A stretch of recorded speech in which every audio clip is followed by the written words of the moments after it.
સુરતના લિંબાયત વિસ્તારમાં ઉત્તરાયણના તહેવાર પહેલાં જ એક અત્યંત કરુણ ઘટના બનવા પામી છે। પતંગ પકડવાની લાઈમાં એક 12 વર્ષનો કિશોર જૂની દિવાલ નીચે દબાઈ જવાથી તેને ગંભીર રીતે થતાં મોત નિપજવા પામ્યું છે। અકસ્માત બાદ સમગ્ર વિસ્તારમાં શોકનું મોજું ફરી વળ્યું છે અને મૃતક કિશોરના પરિવાર પર આપ તૂટી પડ્યું છે। ઉત્તરાયણ પહેલા સુરતમાં એકનું મોત નિપજવા પામ્યું છે। વાત એમ છે કે સુરતના લિંબાયત વિસ્તારમાં રહેતા બિહારના મુઝફ્ફરપુરના મોહમ્મદ શમીમે કહ્યું હતું કે તેઓ 20 વર્ષથી સુરતમાં રહી કામ કરે છે અને 3 સંતાનોમાં સૌથી નાનો દીકરો 12 વર્ષીય ફૈઝાન ઘર પાસે સંગમની બાજુમાં આવેલા એક નાના મેદાન પાસે ગયો હતો।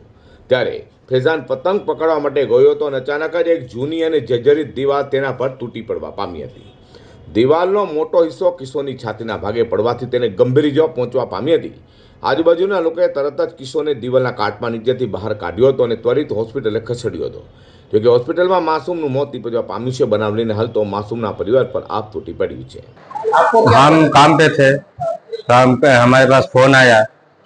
आजू बाजू जो पड़ोसी घर बाजू में रूम में रहते हैं, उनका फोन आया कि आपके बच्चे का दीवार गिर गया है, से चोट वोट लगा है, से आप आ जाओ इमरजेंसी में।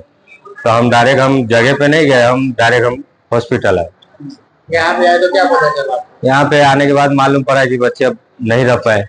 વધુમાં મૃતક મોહમ્મદ ફૈઝાનના પિતાએ જણાવ્યું હતું કે પહેલાં તો ફૈઝાન મારુતિનગરના ઉર્દુ સ્કૂલમાં ભણતો હતો અને ત્યારબાદ ત્યાંથી નામ કઢાવ્યા પછી આ તવક્કલમાં એડમિશન કરાવ્યું હતું। આ નવી સ્કૂલમાં પહેલો મહિનો હતો।